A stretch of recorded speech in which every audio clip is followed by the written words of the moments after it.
Hello again, welcome back to Everywoman. In rural India, a tradition performed as part of the marriage ceremony is helping to prevent ecological disaster. Tree saplings are grown and cared for by young girls who then plant the tree when they get married. It's a way of preserving the forests on which 300 million people depend for their livelihood. In the last year, the Métis movement, as it's known, has spread to around 8,000 villages. Everywoman went to Maloon in the foothills of the Himalayas, where the movement has taken root.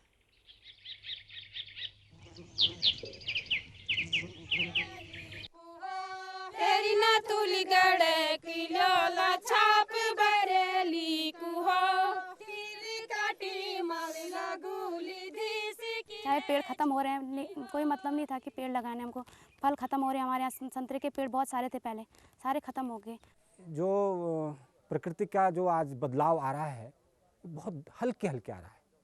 इससे अभी कई लोग समझते हैं कि अभी कुछ बदलाव नहीं हो रहा, बारिश भी हो जा रही है, धूप भी निकल जा रही है और ये सब कुछ हो ही रहा है। लेकिन जो बदलाव धीरे धीरे आ रहा है, उसको बहुत कम लोग समझ पा रहे हैं। नमस्ते मेरी मैती बहनों। सबसे पहले हम मैती संगठन का गठन करते हैं। उससे हम 8 साल की लड़कियों को लेते हैं, उनको पौधरोपण की प्रक्रिया सिखाते हैं, कैसे पौधरोपण करना है। जब प्रक्रिया पूरी हो जाती है, उसके बाद जब अंकुर निकल आता है, तो प्रत्येक लड़की के मन में अलग अलग भावनाएं होती हैं इस पेड़ के प्रति। कोई इसको अपने जीवन साथी को भेंट करने की सोचता है कि मेरा जीवन साथी और मैं मिलकर इसको शादी के मौके पर लगाएंगे, और हम अपनी शादी को यादगार बनाने के लिए इस पेड़ के बारे में सोचता है। तो ये इस पेड़ को जिंदा रखने के लिए यही विश्वास काफ़ी होता है। बस ये एक फलदार वृक्ष है और मैं इसमें पानी डाल रही थी। जब मैं छोटी 9 साल की थी तो तब मुझे नीलम दीदी ने इस पेड़ के बारे में बताया और मैं तब से इसे बड़ा करना चाहती हूँ। जब मैं बड़ी हो जाऊँगी और मेरी शादी हो जाएगी, तब मैं इस पेड़ को रोप करके अपने घर चली जाऊँगी।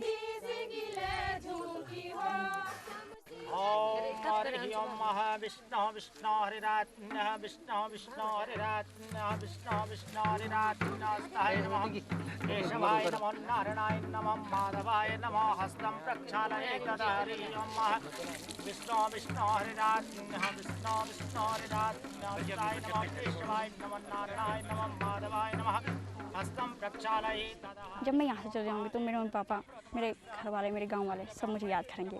लड़की की बहुत याद आती है, तो नीचे ऊपर जाते समय इसको देखती रहती हूँ, तो फिर मन में बहुत होता है कि लड़की ने लगाया है शादी की। हमारी जो सहेली ने ये पेड़ लगाया, इस पेड़ को देखेंगे जब हम, तो हम समझेंगे कि वो हमेशा हमारे बीच है। और जिस तरह से ये पेड़ फलता है, फूलता है, हम सोचते हैं कि वो अपने ससुराल में ऐसे ही हंसे खेले। कोई भी आंदोलन हो, ये केवल इसलिए है कि हम इस जनता को भावनात्मक रूप से तैयार करें। जब तक हम भावनात्मक रूप से तैयार नहीं करेंगे, तब तक हम पर्यावरण को बचा नहीं पाएंगे। जो मैती बहनों ने अभी जो सांस्कृतिक कार्यक्रम दिखाए, वो हमने खुद बनाए। लोगों में जागरूकता पैदा हो, किस प्रकार हमको पेड़ की देखभाल करनी चाहिए, उसको सींचना चाहिए, किस प्रकार उसको खाद पानी देना चाहिए और समय समय उसकी देखभाल करनी चाहिए। शुरुआत में तो हमने शादी से ही शुरू किया मैती वृक्ष को लगाना, लेकिन अब हम हर खुशी के मौके पे मैती वृक्ष को लगाते हैं और हम चाहते हैं कि हम सामूहिक रूप से पेड़ लगाएं अपने गांव में।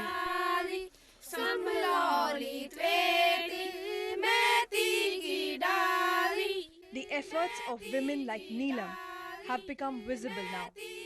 The non-reserve forest cover has increased by 3.03%. The Métis movement has spread in around 8,000 villages of Uttarakhand. इस तरह के जो सारे तालाब जो हिमालय में जो पानी के स्रोत थे वो सूख गए, तो आने वाले समय में इन नदियों का अस्तित्व क्या होगा, जिन पर बड़े बड़े बांध बने हुए हैं। और इन बांधों से जब बिजली का संकट गहराएगा तो पूरे देश की अर्थव्यवस्था चरमरा जाएगी। भुखमरी के कगार पर हम खड़े होंगे। जब पानी के लिए, सिंचाई के लिए पानी नहीं मिल पाएगा, तो उस स्थिति में मनुष्य एक बार फिर प्रकृति की ओर लौटेगा और इन शहरों से निकल करके पहाड़ों की ओर, जंगलों की ओर भागेगा अपने अस्तित्व के लिए। What a beautiful tradition there. Now, since Iran's revolution in 1979, thousands of people who oppose the regime have allegedly disappeared, been tortured or even executed without trial. One such victim was Abdurrahman Boramand, a lawyer apparently assassinated in Paris after joining a pro-democracy opposition party. His two daughters, Roya and Ledan, began tracking down the names of all those victimised by the regime. Now they've created a website, an online memorial to commemorate those victims and promote human rights. They call the database Omid, which is the Farsi for hope. Roya and Ledan Boromand now live in Washington, and I'm very pleased to say that Roya joins us now from there. Roya, thank you very much for talking to us. The Omid project must be a very emotional project, not just for you, but for all the families involved. How important is it? I think Omid is very important. It is emotional for us because oftentimes victims have the impression that people who eliminate their loved ones want these loved ones to disappear from the face of the earth and their memory to disappear from the face of the earth. So this is a place where all victims are acknowledged. The harm done to them is acknowledged, and regardless of their political affiliation or even regardless of the crimes they're committed, every human being whose right to due process of law is violated is in Omid, and I think this is, something that families of victims appreciate. And it's a huge list, isn't it? You've collected thousands of names. Yes, we have thousands of names. Right now, we have a little bit more than 10,000 names in the database. The numbers are going to increase as we work. We only have the tip of the iceberg. Initially, you and your sister actually welcomed the revolution. What changed for you?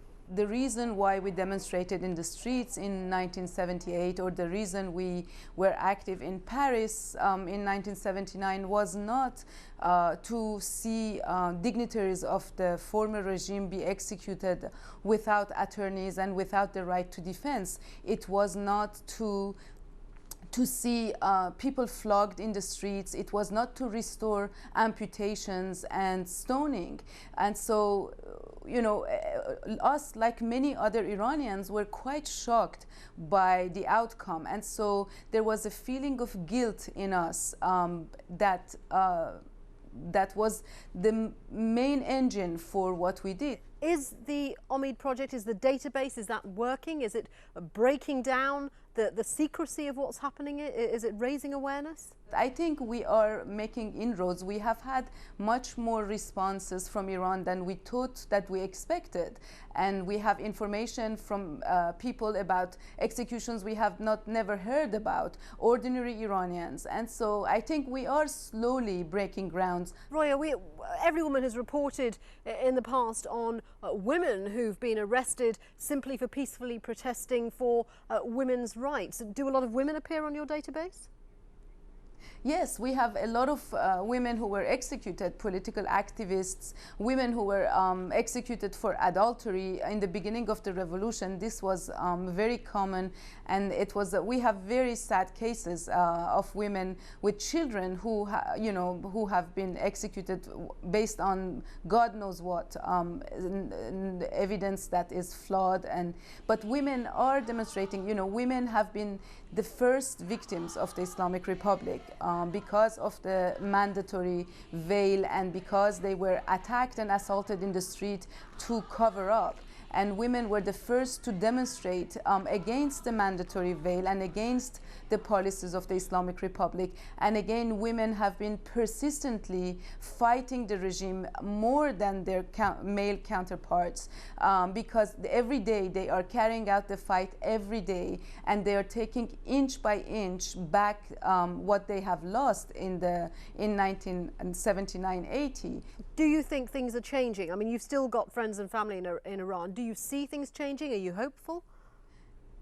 I guess I am hopeful, otherwise I would not do what I do.